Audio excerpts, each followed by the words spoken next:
隠密力はアップせよ学生生活早弁編。一つ目。懐かしいなんかこういう書き方。はい。ミッションは成功。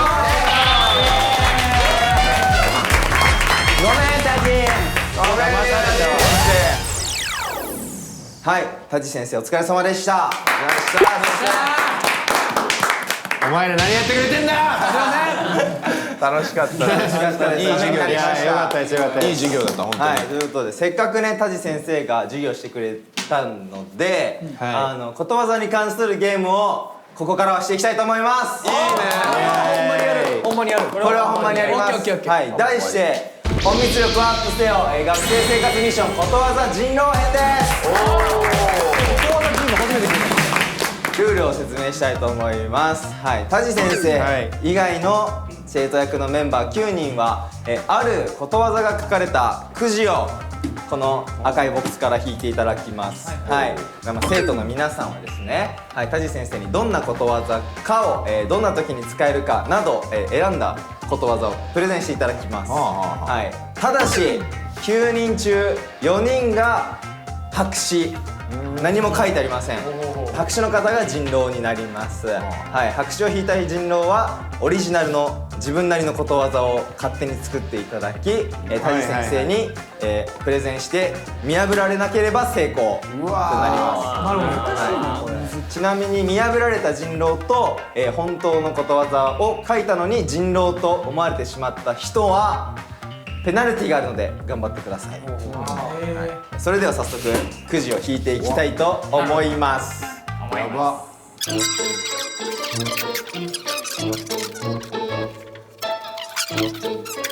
では誰にも見られないようにくじの中身を皆さん確認してください。はい。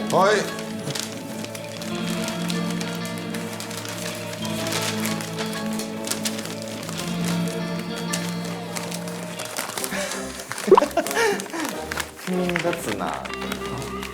はい、確認しました。なんか食ってるやつは大丈夫？しました。雄大なんか食ってる。お前食べてるやろ。口怪しい。はい、皆さん確認できましたね。はい。今から3分間時間を取るので机の中の紙とペンにプレゼンすることわざを書いてください。はい。それではスタート。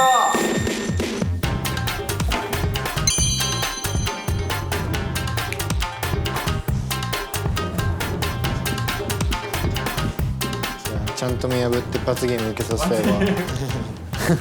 受けさせたいわ。さあ皆さん用意はいいですか？はい。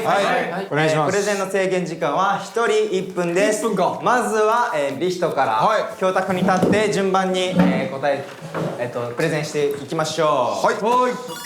はい、それではリヒトのことわざプレゼンスタート。はい、僕のことわざはこちらです。蛇にも子あり。意味わかりますか？わからないです。蛇っていうのはどういう動物のイメージがありますか？長くてちょっと毒もあり。もう性格的にです。性格的に。性格の凶暴。そう。蛇はちょっと敵というかね、ずる賢いイメージがあるじゃないですか。でもそういうね嫌いな相手にも子供がいるんだよ。家族を持ってて。そういうねいい一面もねちゃんと絶対にありますよっていうことわざでございます。はい。蛇にも子あり。はい、言ってみましょう。せーの。蛇にも子あり。はい、もう一回。蛇にも子あり。オッケー。ありそうやな。これ蛇にも子あり。見破るのむずっ。終了です。はい、じゃあ終了です。2人と席にこれ絶対あるでしょ。絶対ある。それでは続いて尾崎匠。それでは匠のことわざプレゼン1分間よーいスタート。空の下に恵み。これなんですけど、空の下にはタジ君何が存在しますか？空の下にはどんな人たちがいますか？何がある？まず何があると思います？空の下も浮かべてみてください。すべて社会がいろいろありますよね。社会というか人間、はい。それとも自然、いろんな動物、いろんなものがあるでしょ。だから本当に空の下にはいろんなものがいろんな恵みがあって成り立ってるんですよっていうことわざです。そのまんまやん。以上です。ありがとうございました。ちょっと怪しいぞこれ怪しいぞ。ちょっと狼一匹見つけちゃったからな。ちょっとわかりやすい。さあ続いて一匹見つけちゃったかな。たけるのことわざプレゼン1分間用意スタート。はい、昼の茶人より夜の流砂です。むずいこれなんか倍なんちゃら倍はい、サウジアラビアのことわざでございます。サウジアラビアのことはことわざでございます。倍サウジ。外国にもあるもんね。意味はですと日本語で2度あることは3度あるっていうじゃないですか。多分同じこと2回失敗すれば3回も失敗するよっていうことで改めてちょっと気をつけようねというか、昼の茶人より夜の流砂の方がもっと大きい災いが来るから、もうより気をつけていきましょうという意味らしいです。面白い。ちょっとむずいね。日本語で言うのはさっきの2度あることは2度あることは3度。終了。いや難しい言葉ある。難しすぎて怪しいぞ。逆にね。それでは続いてシュウフェイファン。あれいつ使うんだ。かわいい。はい。それではフェンファン、ことわざプレゼン1分間用意スタート。はい。犬を刺して猫となす。あるんじゃない？はい。これは中国昔のことわざで、中国昔皇帝がいるんじゃないですか。皇帝をその自分の権力を示すために下っ端の人に犬なのに猫で呼ばせて、その状況を誰が見てもおかしいのにありえない状況なのになんか存在してるっていうそういう状況のことを、犬を刺して猫となすっていうことこれ絶対あるじゃん。はい。うわめっちゃ。終了。これさめちゃめちゃあるんだけどさ、犬と猫の動物だけ変えてくるみたいな巧妙な技使ってくる人いたら怖くない？ありそうって思っちゃうようにちょっと入れ替えしてるほんまにあるやつよね。ということで続いて高塚ひろむ。はい、高塚どうよ。じゃあひろむのことわざプレゼン1分間用意スタート。はい、僕が紹介するのはこちらです。猿の手招きですね。はい。こちらのことわざは猿がさ手招きするとさ、結構なんていうの気になるじゃないですか。だから近づいてみると、猿って結構ずる賢いからひどいなんかちょっと悪い企みが起こるから気をつけてねっていうことわざみたいですね。猿が手招きしてるのについてったらダメだよっていう。教訓的な。そうです教訓ですね。はい。誘いに簡単に乗らないでね。そう、誘いに簡単に乗らないでねっていう意味みたいです。初めて聞きました。そうなんですよ。僕も初めて聞きました。あるんだ。意外と。猿の手招き。ありそう。ありそうだなこれも。あります。あるんだろうね。あるんだろうね。終了。じゃあ。オッケー。もう後半戦です。それでは木村雅也のことわざプレゼン1分間用意スタート。僕はこれです。1000度歩けば一道。なんかこれはなんか似たようなのありそうやな。いろんな道があるけど線路こう最終的にたどったら一つの道から生まれたよっていうなんかそういう意味が込められてるらしくて、なんか家系とかこう人間に関することもそう、なんかみんなこうすごいさ、人口が増えてバラバラになったけどやっぱ親の親とか親の親さらに親って辿っていったらみんな一つなんですよっていう。で最近では例えば噂がこういろんなところを伝って1000通り生まれるよみたいな話でも使われるらしいです。はい。なので1000度歩けば一道。ここはなんか一道っていう言い方らしいです。はい。ということで終了。やるやん。すごい。やるやん。下にあります。すごいってことは狼なのかな。すごいってことはそれでは狼なのかな。続いて雄大暴こうとしちゃいそうになる。それでは雄大のことわざプレゼン1分間のスタート。はい、僕のことわざは魚の糸切りです。なんかいい、はいなんかいい。なんか危険なこととかあった時になんか絶対逃げる手段をなんか持っとくっていう一つ選択肢だから、魚で言ったらその釣られる時とかになんかその糸切る手段とかが持ってないと捕まっちゃうから、なんか何事も挑戦する時とか怪しいことする時はなんか絶対一つなんか逃げる選択肢を持つことは絶対大事っていうことわざです。だからそうだからなんか魚の糸切り忘れんなよみたいな時言うとくみたいな、なんか子供がなんかチャレンジする時とか親が言うみたいなで使われます。素晴らしい。全部ありそうやね。素晴らしい。素晴らしい。じゃあ続いて藤巻恭介。言われたことない？言われたことない。いや、バスケ頼むぞ。では恭介のことわざプレゼン1分間よーいスタート。これ俺もびっくりしたんですけどあり地獄ってこれ本当にね、あり地獄ってみんな知ってるでしょ。これ元はことわざなんだって。そうでもあんなちっちゃいアリでもめちゃくちゃ集まればあんだけ強い力になるんだってとか。でもありそう。そういうことね。で俺もびっくりしたんですよこれね。見た時になんか相手を見くびっちゃいけないよっていう。周りにも後ろにもいろんな人いるから、その一つだけ見るんじゃなくてその仲間だったりとか、そうこうちっちゃいから舐めちゃいけない。だからそういうね。どういう時に使うんですか。これ使うとかじゃない。あり地獄っていうことわざだから。あり地獄にはまるとか間違った。まあハマるとかじゃない。あり地獄っていうこありとわざ。地獄っていう。使いはしない。使いはしないさ。使いはしないですよね。素晴らしい。いやでも意外とありそう。分からんわ、誰が嘘ついてんねんの。じゃあ続いて松田仁。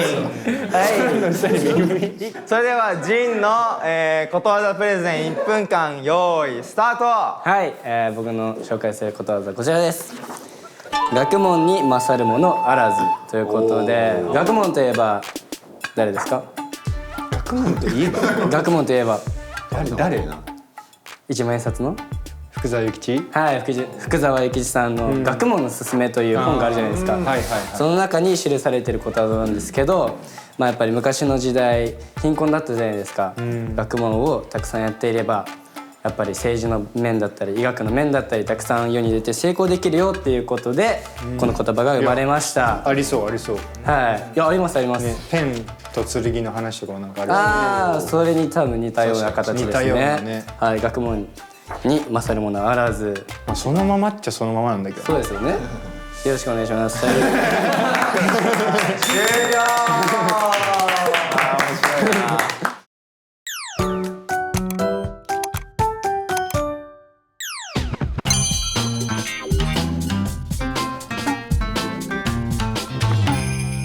ということで全員のプレゼンが終了しました。お疲れ様です。さあこの中に4人もいいんだよ。大体分かった気がします。さあタジ君が当てるの。話してる時の顔とか意外と見てましたよ。顔とか。それではタジにはお手元にあるホワイトボードに人狼だと思う4人の名前を記入してください。名前はい書きますよ。はい、4人書いてください。一気に。はい。大体見当はついてますか？今みんななんか食べてたりしないよね。食べてないです。でも怪しい人めちゃくちゃいるんだけど。怪しい目で見たら怪しい。めちゃくちゃいるんだけど。全部怪しいですよね。はい決まりました。はい決まった。はいそれでは前に来てはい人狼を発表してください。はい。ではタジ先生、人狼だと思う4人を発表してください。匠の空の下に恵み。まず1匹確保。1匹確保。捕まえた。こいつと猿の手招き。2匹目。出た。はい3匹目。はい仙道人道。マジ？まさか。はい最後。はい学問。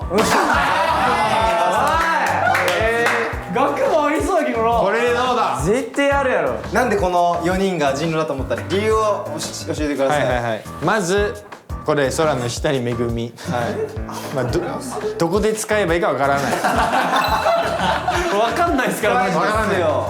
それつながりで言ったらこの陣もね、このターン一緒だな。学問に勝るものはやっぱことわざってさっき勉強したけどなんか例えなきゃいけないみたいなのがあるから勉強できてないと。そういうこと違うのかなっていう。ちょっとあり方が違う。で線路を歩けば一道。ちょっと顔がもう嘘の顔つ顔が他にあった話してる時ガチで。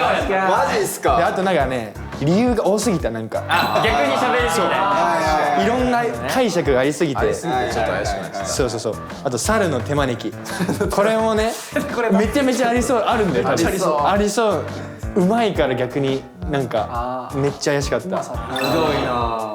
自分の言葉でそれをね言えてたよ。そう信じれなかった。なるほどね。ちょっとうさんくさかったと。そう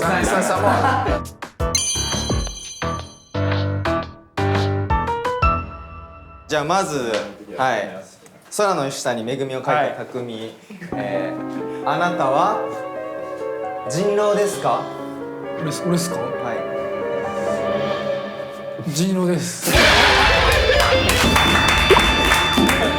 ですよね。字見てくれたら分かるんですけど自信なさそうでしょ。細い。めぐみひらがなめぐみ。すいませんでした。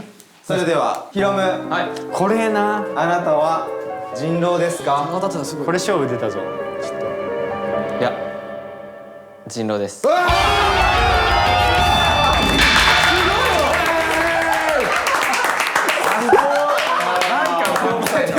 ィーチャー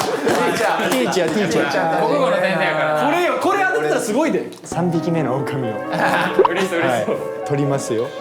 はい線路を歩けば一道。これはあなたは狼ですか？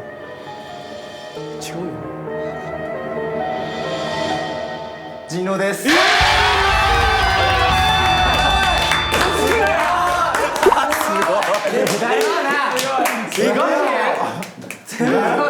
コンプリートはあと一つ。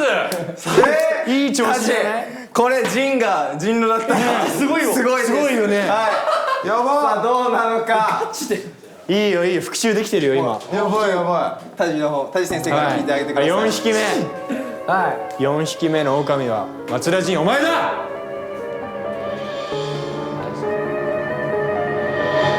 僕人狼です。人狼です。なんかすっきりしない。人狼です。本当に？何やっぱドッキリ？みんなに謝らないといけないことがあります。どういうこと？何？実はくじ引きの中身全部白紙でした。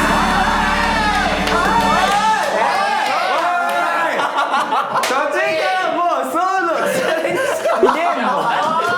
何サービスじゃないだわ。マジでうんざりだわ。俺らも知らんかったわ。いや俺が一番喜んでたから今の喜び何？いやそれこれに関しては俺らも知らなかったです。マジ人信じんのやね。つ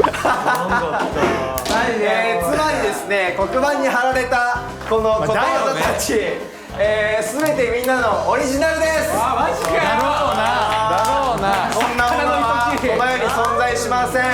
いや全部怪しかったもん。こんなとこでサウジなんて出ないよ。みんな気づいてました？いやもう気づいてたよ。気づいてた。辻君は気づいてた。マジで気づいてなかった。マサヤ君も気づいてたっしょ。俺さやは最初からしてた。いや知らない知らないんだ。にしても全員怪しいなとは思ってました。怪しいなとは思ったけど最初のリヒトのヘビにもコアリやワンチャンこれちゃんとありそうやなとマジで。リストガチ。ガチかあるわんと思ったからなんかあれだなと。きょうちゃんもあり地獄よくね。調べましたよ。どっちも書でちょっとあとその裏見てみて。俺の第2候補あるから。走りやこれもう絶対届かないものあるよねっていう。どどうあがいても届かないものあるんだよっていう。おもろいな。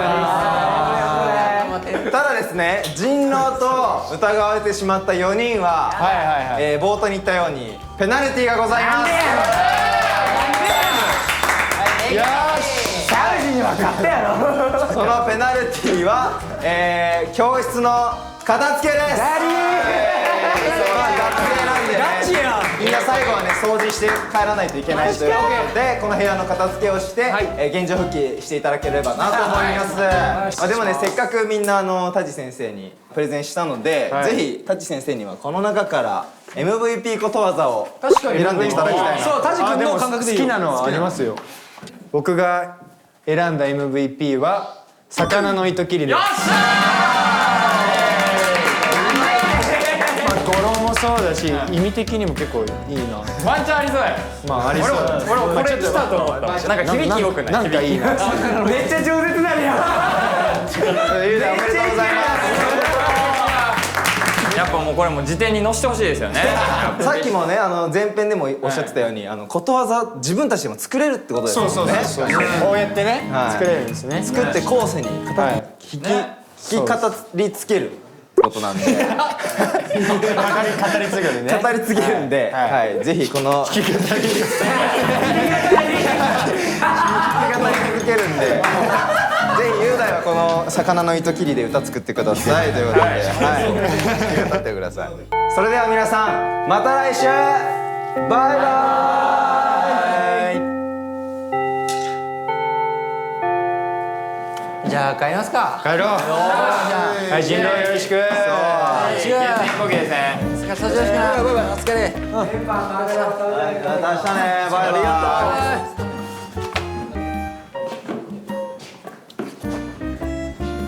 そうなんだよ、全員人狼だったんだよな。まさか気づいてると思ったわ、普通に。なんか全員マジ嘘っぽいなと思ってた。でも完全に気づいてなかった。で、一個も聞いたことないもん。いやでもすごくない？全然俺あると思ってたんだけど。なんでやねん。全然あると思った。もっと自分信じろよ。さあ、はい、みんなおはよやっぱり先生でしたよ。やっぱり先生だ。う。はい、木村前向け。3つ目いくね。はい、皆さんもぜひことわざ作って、はい、後世に残してください。ということで今回の授業終わります。ありがとうございました。